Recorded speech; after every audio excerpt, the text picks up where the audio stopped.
There is a particular kind of quiet that exists in the mountains of Northern California. It isn't peaceful exactly, it's just complete.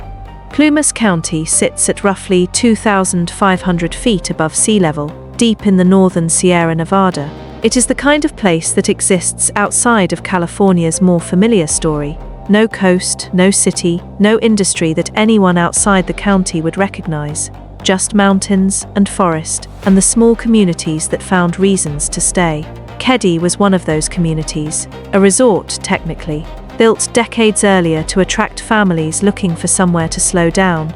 Cabins arranged along a narrow road, a railroad track nearby, the kind of place that marketed itself on clean air and distance from everything else. By 1981, the distance was the only thing it had left. The resort had seen better years. The cabins were affordable, which meant they were available, which meant people came, not vacationers anymore, but families looking for somewhere manageable, somewhere quiet enough to feel like a fresh start. Several families lived along that road year-round. They knew each other's names, they knew each other's children, they knew which cabin belonged to whom. One of those cabins sat at the edge of the property. Nothing distinguished it from the others. Same construction, same modest footprint, same narrow windows looking out at the same pines. A family lived there, a mother and her children. They had moved to Keddie the previous spring, looking for exactly what the mountains seemed to offer: quiet, safety, a place where nothing bad was supposed to happen. On the night of April 11th, 1981, that family was home.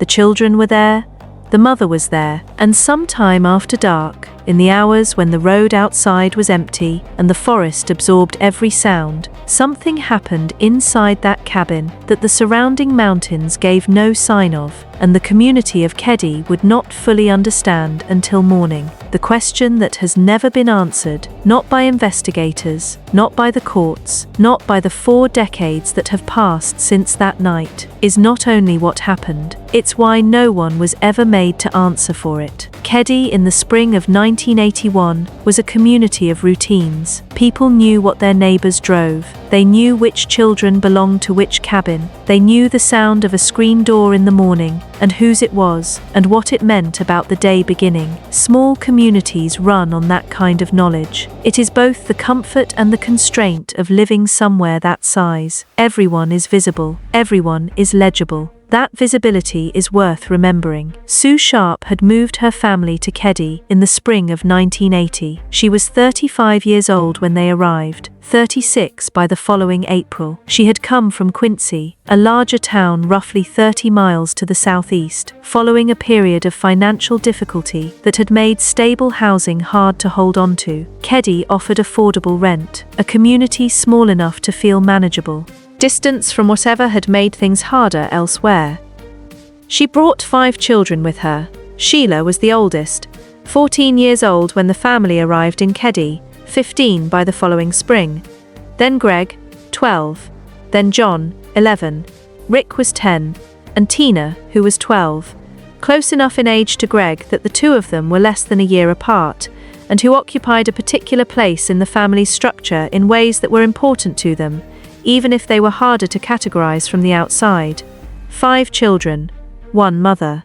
A cabin at the edge of a small mountain resort. By every account from people who knew her, Sue Sharp made it work. Not comfortably, not without difficulty, but with the kind of practical determination that doesn't announce itself, that simply gets up in the morning and does what needs doing. The cabin was modest. 2 floors. A living room that opened directly into the small kitchen.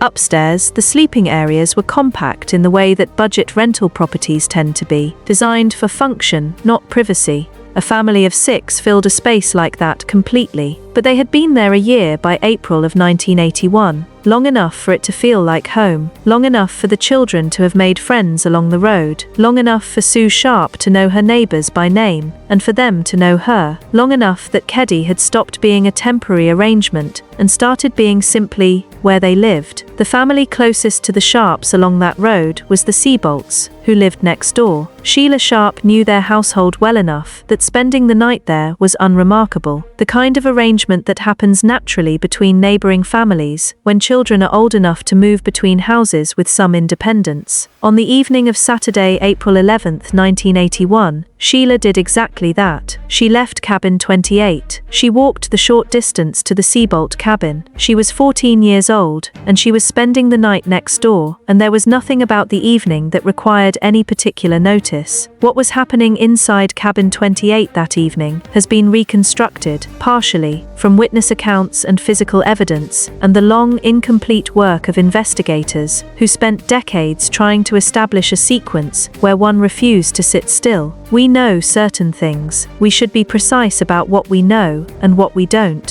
What we know is that Sue Sharp was home. Her son John was there. Her daughter Tina was there.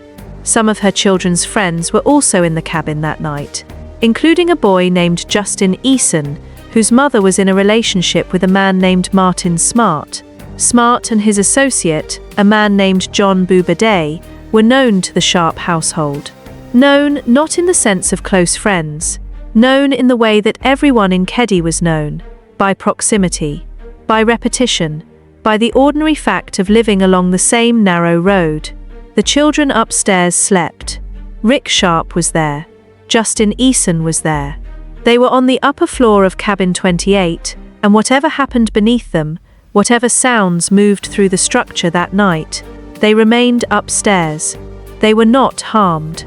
This is a confirmed fact, and it is one of the details that investigators would return to for years, because it means that someone, in the course of what occurred inside that cabin, made a choice, or found a limit, or drew a line somewhere in the darkness between the ground floor and the stairs.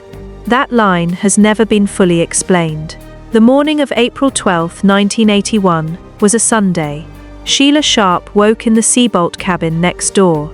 At some point that morning she gathered herself to walk home. It was a distance of almost nothing, a few steps between two cabins on a quiet road in a quiet mountain community. A walk she had made countless times, a door she had opened countless times. She walked toward cabin 28. She was 14 years old. She was walking home. She opened the door. What Sheila Sharp saw when she stepped inside cabin 28 on the morning of April 12, 1981, is something that no 14-year-old should ever be asked to carry. We will not linger on it, but we will not look away from it either, because the people inside that cabin were real, and what happened to them is the reason we are here. 3 people were there: her mother, Sue Sharp, 36 years old, her brother John, 11 years old, and Dana Wingate, a teenager who had been visiting that evening, a young man who had come to spend time with people he knew, in the way that young people do, with no awareness that the night would not release him. All 3 were dead. What responding investigators would document in the hours that followed established the basic facts of the crime scene. Sue Sharp, John Sharp, and Dana Wingate had been bound with tape and with electrical cord. They had been beaten. They had been stabbed. The violence had been sustained. This is a documented fact, established by forensic examination and recorded in the original case materials. It is stated here, not for effect, but because the nature of the violence tells investigators something about the nature of the person who committed it, and that something would matter for everything that came after. What investigators also noted was evidence consistent with a blunt instrument having been used, something beyond hands, something brought to the scene or removed from it. No such instrument was recovered from the cabin. Sheila ran. She ran back to the Seabolt cabin, next door, a distance of almost nothing, and she told them what she had seen. The call to the Plumas County Sheriff's Department was made shortly after. Deputies arrived at Keddie. They entered cabin 28, and the investigation that would define, and in many ways defeat, the next 4 decades began. Investigators accounted for the Sharp children one by one: Sheila, Rick, Greg, and then they looked for Tina. Tina Sharp was 12 years old. She had been in the cabin the previous evening. She was not among the dead in the living room. She was not upstairs with the surviving children. She was not in the cabin at all. A 12-year-old girl was missing from a cabin where 3 people had been murdered. The working assumption, the one that investigators formed immediately, and that the physical evidence supported was that she had been taken, not that she had fled, not that she had wandered, taken. Removed from that cabin, during or after the violence, by whoever had been inside it. Because a crime scene with 3 victims is a terrible thing. But a crime scene where a child is missing is something else. It means the perpetrator came for something that they left with.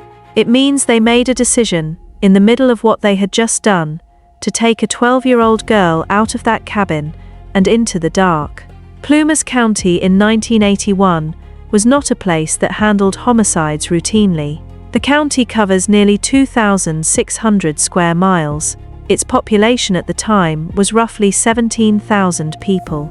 The sheriff's department was staffed accordingly, equipped for what the county typically produced, which was not this. This is context, not accusation.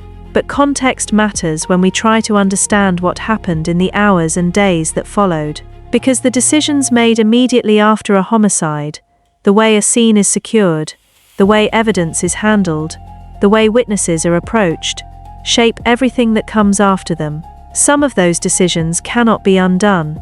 In the hours following the discovery, multiple people entered cabin 28 before the scene was fully secured. This is documented. Neighbors came. People with no investigative role walked through a space that was also, at that moment, the most important piece of evidence in the case. Forensic documentation, in an era before the protocols that would later become standard, was incomplete. The chain of custody for physical evidence collected from the scene was, in the assessment of investigators who reviewed the case years later, inadequately maintained. What was lost in those early hours cannot be fully inventoried. That is precisely the problem. What investigators did collect from cabin 28 was documented. Fingerprints were taken from surfaces throughout the living room and kitchen areas. Biological evidence was collected. Photographs were taken, though the systematic photographic documentation that modern protocol demands was, by later assessment, incomplete. The electrical cord used to bind the victims appeared to have been sourced from within the cabin itself. This detail was noted by investigators and would later be assessed as significant. It suggested a degree of opportunism, a perpetrator who used what was available rather than arriving with everything prepared. Whether that indicated spontaneity or simply practical adaptation by someone who had planned the broader event, but not every specific detail, investigators disagreed about then and would continue to disagree about for years. The surviving witnesses were interviewed in the hours and days that followed. The children who had been upstairs were questioned. We should be careful here about what we say and how we say it. Child witness testimony obtained in the immediate aftermath of violent trauma is not straightforward evidence. The brain under extreme stress does not record events the way we might hope it does. Memory is fragmentary. It is influenced by what happens after the event, as much as by the event itself. What the children reported was fragmentary. They had heard sounds during the night. They had been frightened. At least one of them had some awareness that adults known to them had been present in the cabin. That last detail, adults known to them, was significant. It was not the testimony of children who had encountered strangers. Investigators also spoke with residents of the neighboring cabins.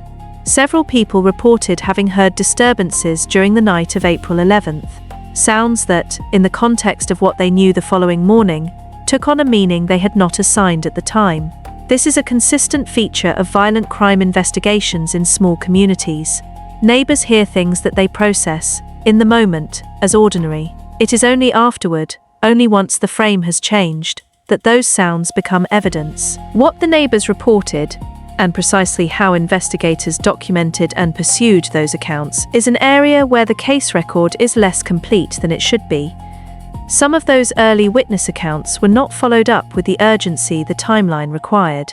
By the time investigators returned to certain witnesses for further questioning, the sharpness of immediate memory had already begun to soften. Martin Smart was known to investigators from early in the case. He was not a stranger to the Sharp family. He was a presence in the Keddie community. His associate, John Boubet, known as Bo, lived with him nearby. Together, according to witness accounts, they had been in or around cabin 28 on the evening of April 11th. Investigators identified both men as persons of interest. They were interviewed. Both denied involvement. What the initial interviews produced, and how rigorously the accounts of both men were tested against the available evidence in those first critical days, is an area where the investigative record draws considerable retrospective criticism. The pressure applied to Smart and Boubet in the immediate aftermath of the murders was not, in the view of later investigators, proportionate to what was already known about them. Opportunities were not fully seized. Questions that should have been pressed were allowed to sit. Within a short period following the murders, Martin Smart left Keddie. The timing of his departure was noted by investigators.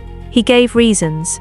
The reasons were not unusual on their surface, the kind of explanations that are available to anyone who needs to account for movement without appearing to flee. But the timing was not ordinary. 3 people had been murdered in a cabin where a child connected to his household had spent the night. A 12-year-old girl was missing. The community around him was in the particular state of shock and vigilance that follows violent crime in a small place. And Martin Smart left. Beau Boubet also departed the area. 2 men who had been in and around cabin 28 on the night of the murders.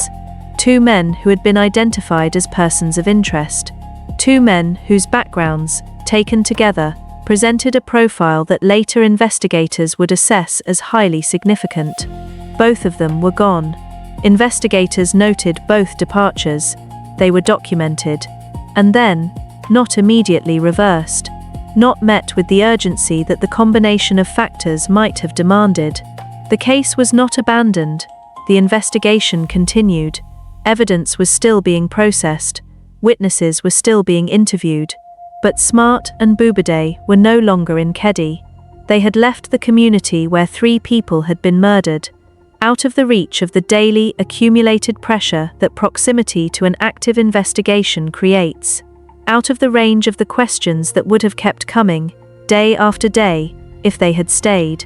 A case begins to slip away in stages, not all at once, not with any single decision that can be pointed to as the moment everything changed. It happens in the accumulation of small failures, the scene that is not fully secured, the witness who is not followed up with quickly enough, the interview that stops one question short, the departure that is noted but not acted upon. Each individual failure is explicable. Together, they become something else. The search for Tina Sharp began on April 12, 1981. The same morning Sheila found the cabin. The same morning deputies arrived. Before the crime scene inside cabin 28 was fully processed, before the investigative picture had begun to assemble itself into anything coherent, Tina was already being looked for. Because whatever else was unclear about what had happened that night, one thing was immediately and urgently apparent. A child was not where she was supposed to be. The initial search covered the area immediately surrounding Keddie, the resort property, the road, the creek beds and trails accessible on foot from the cabin. Standard search protocol begins with the area of highest probability and expands outward. You start where the person was last known to be. The search found nothing, not a piece of clothing, not a footprint that told them anything definitive, not a single physical trace that established where Tina Sharp had gone after whatever happened inside cabin 28. The forest received the search and returned nothing. From very early in the investigation, the working theory among investigators was that Tina had not left on foot. The terrain made this conclusion difficult to avoid. A 12-year-old child, alone, in mountain terrain at night, in April, the distances involved, the physical difficulty of the surrounding landscape, the absence of any trace along foot-accessible routes from the cabin, everything pointed in the same direction. Investigators believed she had been driven away, and a vehicle, in the dark, on a network of mountain roads that eventually connect to highways, can cover an enormous amount of ground before dawn. The search area required was not measured in acres, it was measured in counties. The days after the murders passed. The investigation continued. Leads were pursued and exhausted, and replaced by new leads that were pursued and exhausted in turn. But Tina was not found. A week became 2 weeks. 2 weeks became a month. The search, which had initially been active and organized, became something quieter, less a formal operation than a sustained awareness. The case open, the file active, the awareness present, but the daily operational urgency gradually giving way to the longer, slower work of waiting for something to surface. For the Sharp family, the absence of Tina was not an investigative abstraction. It was a specific, daily, unrelenting fact. Sheila Sharp, 14 years old when she found her family, was growing up inside a grief that had no resolution. Her mother was gone, her brother John was gone, Dana Wingate was gone, and Tina was somewhere. That somewhere was perhaps the most painful word in the family's experience of this case, because somewhere meant not knowing. Somewhere meant that the question of what had happened to Tina, whether she had suffered, how she had died, who had taken her, and why she had been removed rather than left behind, remained completely open.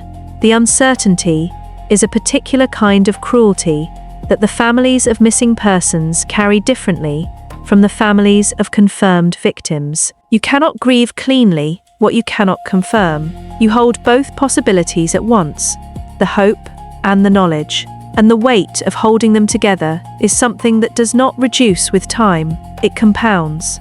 Months passed, then a year, then two. Tina Sharp remained missing.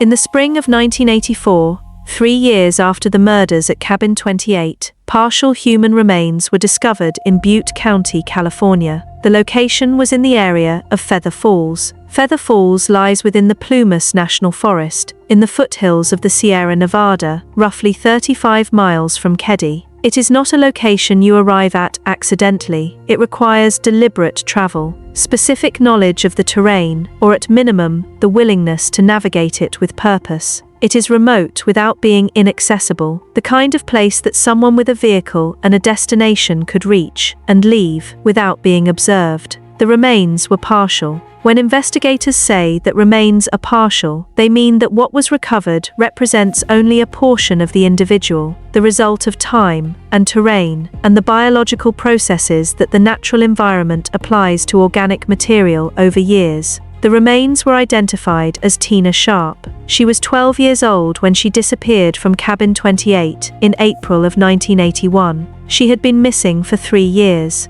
The Sharp family was notified. There is nothing adequate to say about that notification, about what it means to receive confirmation of something you have spent 3 years both fearing and unable to fully accept, about the particular collapse that comes when hope, however diminished, however qualified by the accumulating weight of time, is finally and formally removed. We will simply note that it happened. That a family that had already lost a mother and a brother and a friend received, 3 years later, the confirmation that they had also lost Tina, definitively, irrevocably. What investigators could establish from the recovered remains was limited by the condition of what had been found. The cause of Tina's death could not be determined.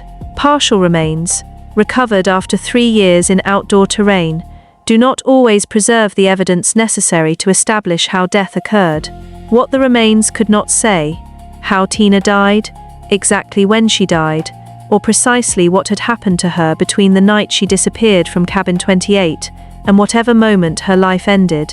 But the discovery established something that changed the shape of the entire investigation. Roughly 35 miles. That distance changed everything. Because Tina Sharp did not walk 35 miles through the Sierra Nevada foothills as a 12-year-old child in the middle of the night, investigators concluded she had been transported. Someone placed her in a vehicle after what happened inside Cabin 28. Someone drove, for a significant distance, through mountain terrain, in the dark. Someone arrived in the area of Feather Falls and left her there. And then someone drove back. Whatever the emotional state of the person behind the wheel, whatever they were carrying from what had just occurred in that living room, investigators believed they were functional, capable of making decisions. Operating a vehicle across roughly 35 miles of mountain roads in darkness. That requires composure. Not the composure of someone unaffected by what they had done, but the composure of someone who, even in the aftermath of extreme violence, retained enough of themselves to move, to plan, to act, a vehicle, distance, decisions made after the murders. Someone who drove into the mountains at night and came back without her. The question of who sat behind that wheel, who made that drive, who knew those roads well enough or was willing enough to navigate them in the dark, who returned and continued living, that question became the axis around which the entire investigation would now turn. The location was in the area of Feather Falls. Feather Falls lies within the Plumas National Forest, in the foothills of the Sierra Nevada, roughly 35 miles from Keddie. It is not a location you arrive at accidentally. It requires deliberate travel, specific knowledge of the terrain, or at minimum the willingness to navigate it with purpose. It is remote without being inaccessible, the kind of place that someone with a vehicle and a destination could reach and leave without being observed. The remains were partial. When investigators say that remains are partial, they mean that what was recovered represents only a portion of the individual, the result of time and terrain, and the biological processes that the natural environment applies to organic material over years. The remains were identified as Tina Sharp. She was 12 years old when she disappeared from Cabin 28 in April of 1981. She had been missing for 3 years. The Sharp family was notified. There is nothing adequate to say about that notification, about what it means to receive confirmation of something you have spent 3 years both fearing and unable to fully accept, about the particular collapse that comes when hope, however diminished, however qualified by the accumulating weight of time, is finally and formally removed.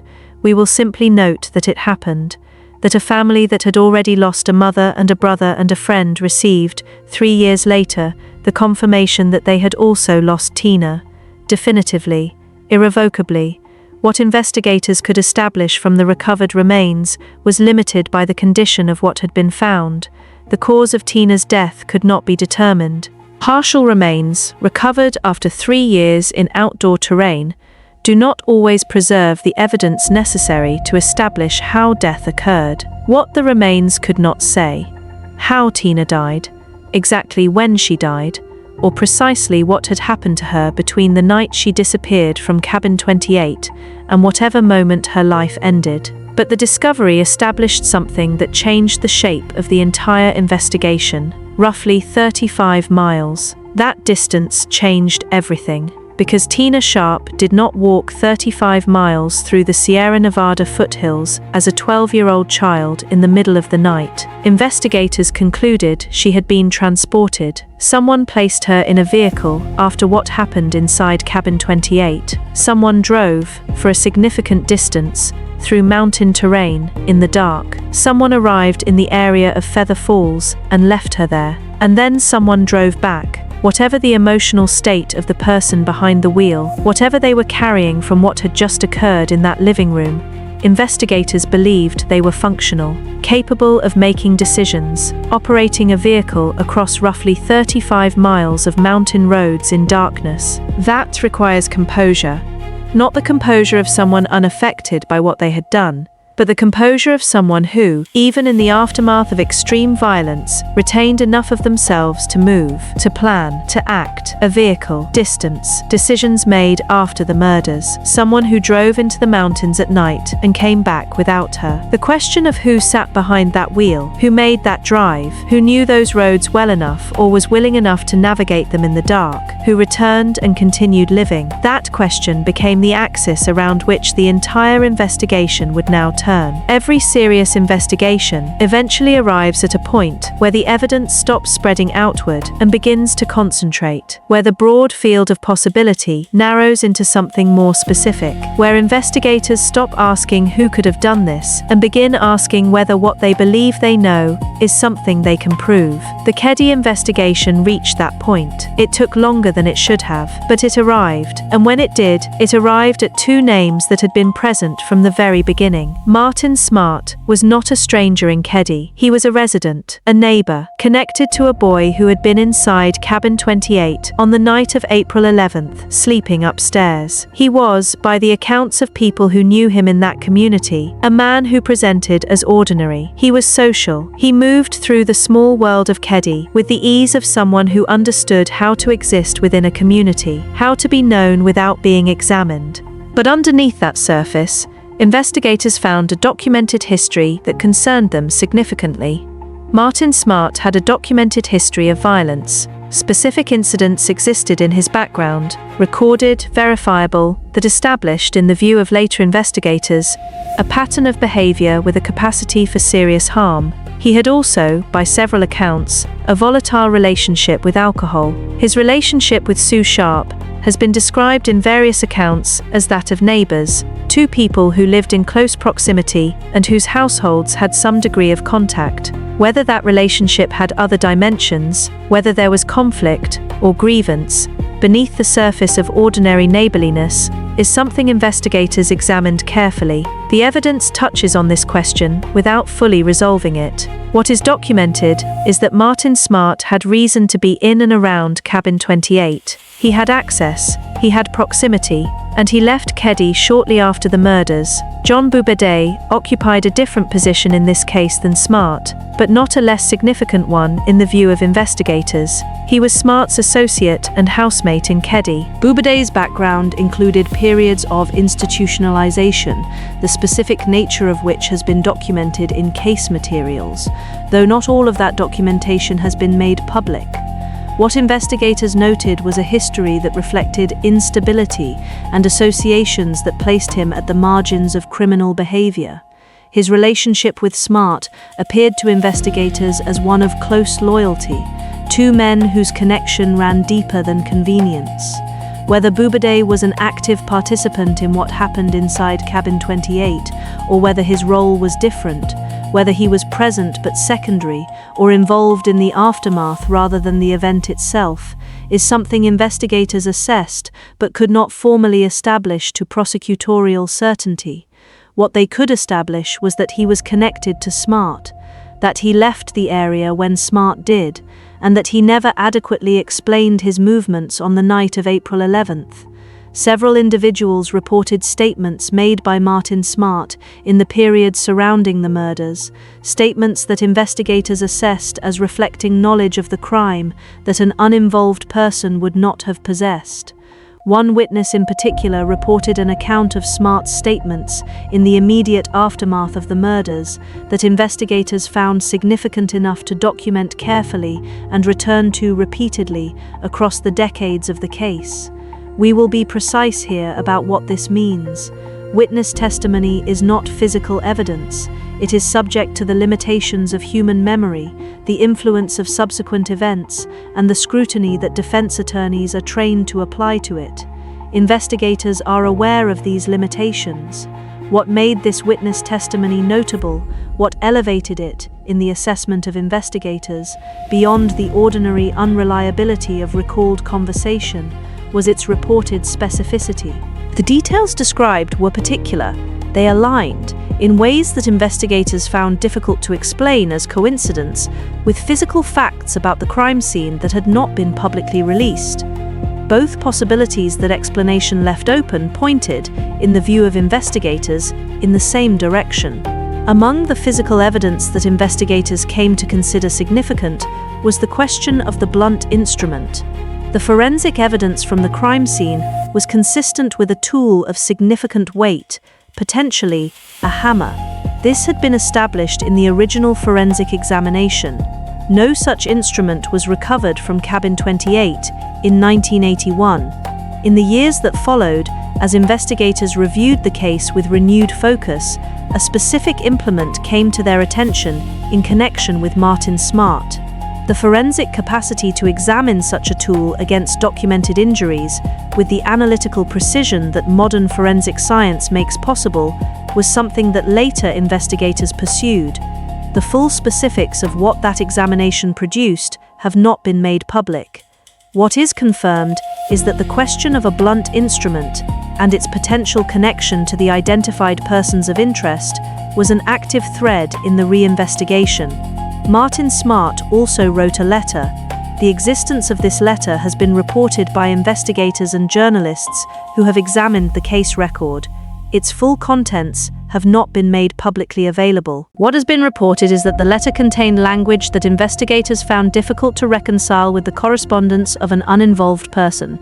According to those who reviewed it, Smart wrote in ways that touched on the murders and on the Sharp family, in a register that, placed alongside the established facts of the case, produced a cumulative picture that investigators did not assess as coincidental.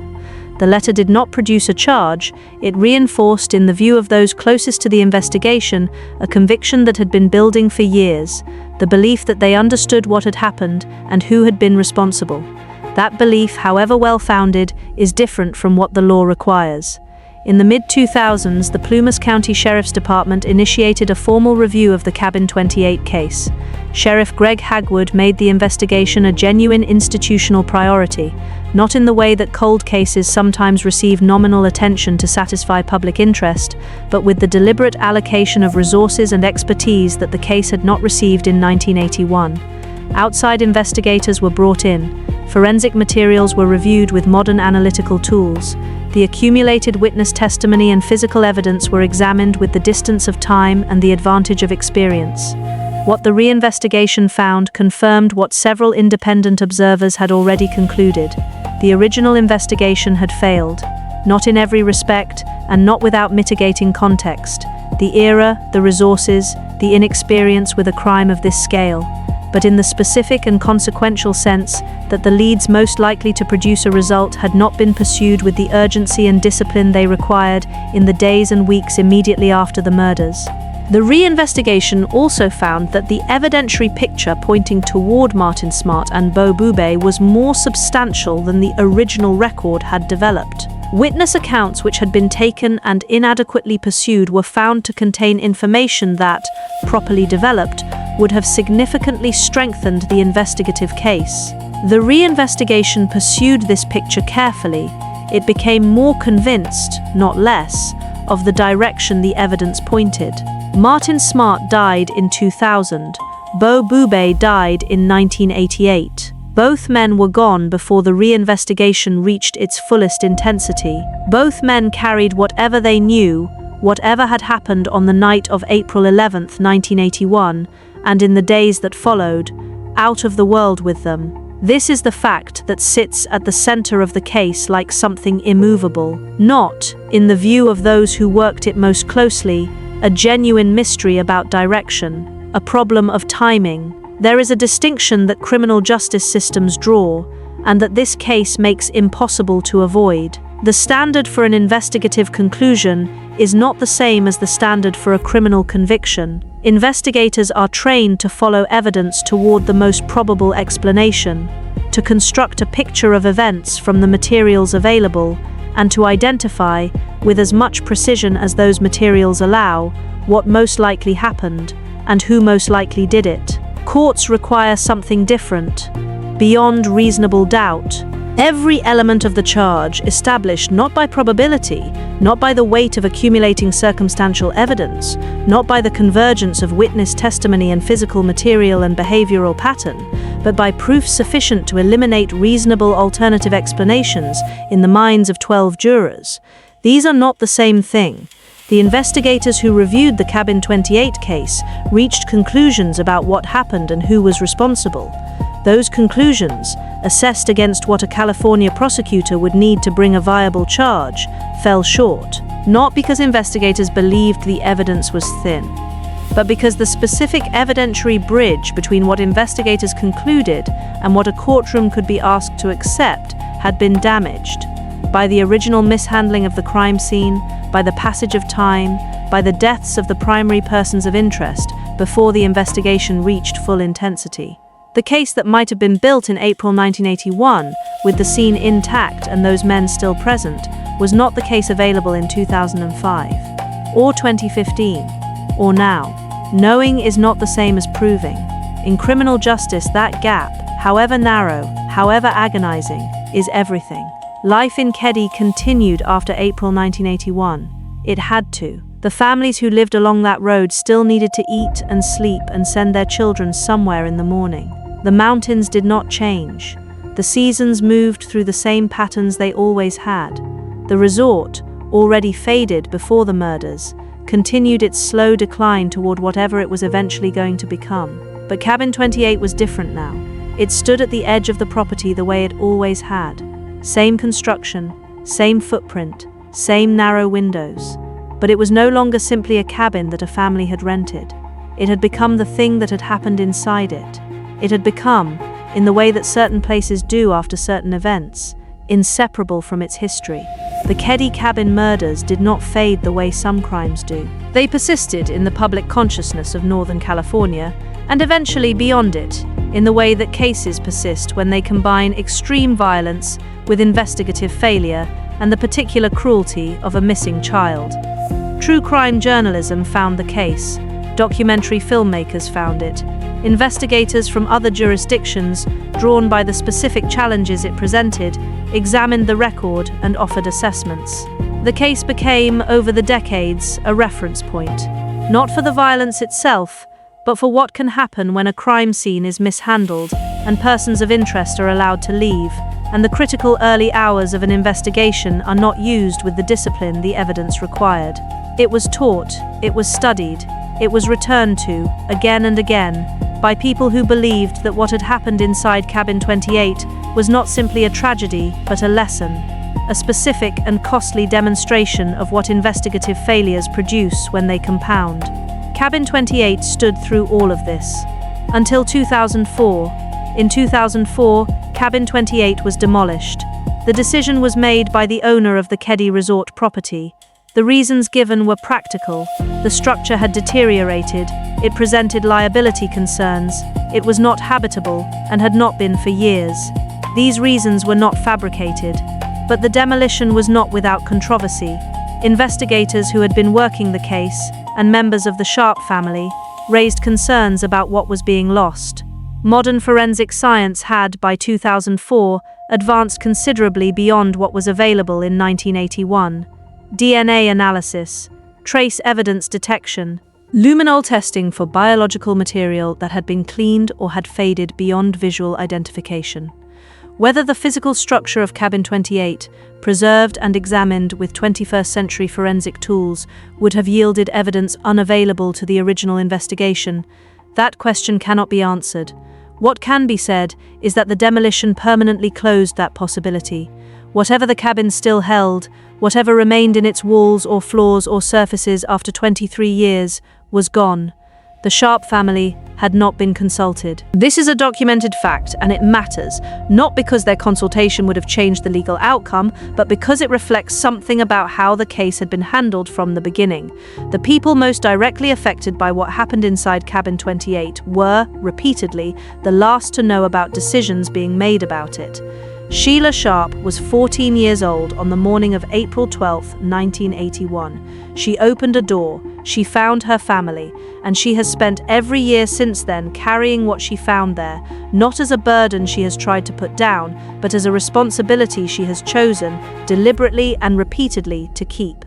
She gave interviews, she spoke to investigators, she engaged with journalists and documentary makers and researchers, not because she sought attention, but because the alternative was silence. And silence, for Sheila Sharp, was never an option she was willing to accept. Her mother deserved better, John deserved better, Dana Wingate deserved better, Tina deserved better. This is what Sheila Sharp has said, in various forms, across 4 decades of public advocacy. It is not a complicated argument. It does not require legal expertise or forensic knowledge. It requires only the refusal to pretend that what happened to her family can be placed in a folder and filed away. She has never filed it away. She has remained the living connection between the victims of Cabin 28 and the world that might otherwise have forgotten them. The person who made sure the names, Sue, John, Dana, Tina, were spoken rather than reduced to case numbers. The burden of that has not been invisible. To be the person who found what she found, and then to spend your adult life returning to it, publicly, again and again, in service of justice that has not arrived. That is not a small thing. It is an enormous thing. And it has been carried with a dignity that the case itself has not always been afforded. The other Sharp children grew up. Greg, Rick, The children who were in cabin 28 on the night of April 11th, and the ones who were not. They built lives. They became adults in the world that the murders had changed for them, before they were old enough to understand how permanent that change would be. What that cost them specifically is not something this documentary will inventory. Their experience belongs to them. What can be said, what is simply true, is that the murders at cabin 28 did not end when the investigation began. They continued. They continued in the lives of the people who survived them, in the years of not knowing where Tina was, in the discovery that ended that particular uncertainty and replaced it with a different one. The Sharp family did not get justice. They got a case file. They got 40 years of investigators and journalists and documentarians circling the same evidence, arriving at the same conclusions, and finding the same wall at the end of the same road. The Keddie case is studied now for what it teaches, about crime scene preservation, about the irreversibility of the first hours of an investigation, about what is lost when a scene is not secured with the discipline the evidence requires, about the management of small department investigations involving crimes that exceed the routine capacity of the responding agency, about the handling of persons of interest in the early stages of an investigation, about the difference between interviewing someone and truly pressing them, about what it means to allow people to simply leave. These lessons have value.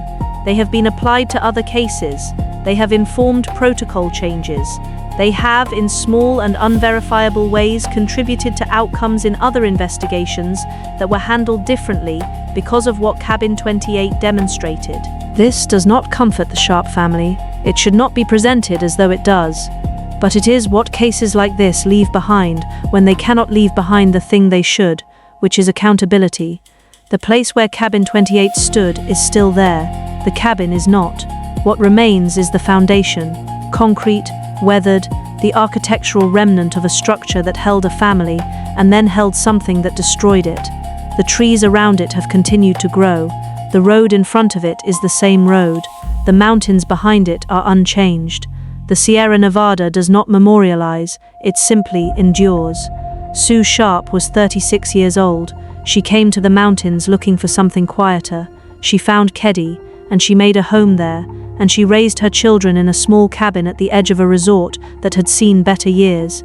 And she did this without complaint, with the practical determination of a woman who understood that circumstances are managed rather than lamented. She did not deserve what happened to her. John Sharp was 11 years old. He was in his own living room. Dana Wingate was a teenager. He was visiting people he knew. Tina Sharp was 12 years old. She was taken from the only home she had, driven roughly 35 miles into the mountains, and left there. And Sheila Sharp was 14 years old when she walked home on a Sunday morning and opened a door that no one should ever have had to open. These are the facts that matter most, not the forensics, not the investigative failures, not the decades of accumulating evidence that pointed in a direction the law could never formally act upon. The facts that matter most are these 5 people, and the question, not rhetorical, not dramatic, simply genuine, of why, after more than 40 years, their names are still attached to a case file rather than a verdict. Justice delayed can become justice impossible. That is not a principle, it is a description of what happened here.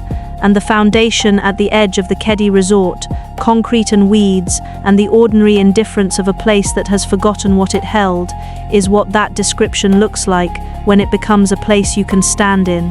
The trees are still there, the wind still moves through them the same way it always has, and the silence that has always existed in these mountains, the silence that was here before the cabin, and during it, and after it, continues, complete and unanswered. The murders at cabin 28 in Keddie, California, remain officially unsolved. The Plumas County Sheriff's Office investigation remains open. Sue Sharp, John Sharp, Dana Wingate, and Tina Sharp have never received justice. Sheila Sharp has advocated for answers for her family for more than 4 decades. Anyone with credible information regarding the Keddie cabin murders is encouraged to contact the Plumas County Sheriff's Office. in memory of Sue Sharp, John Sharp, Dana Wingate, Tina Sharp. They deserved better.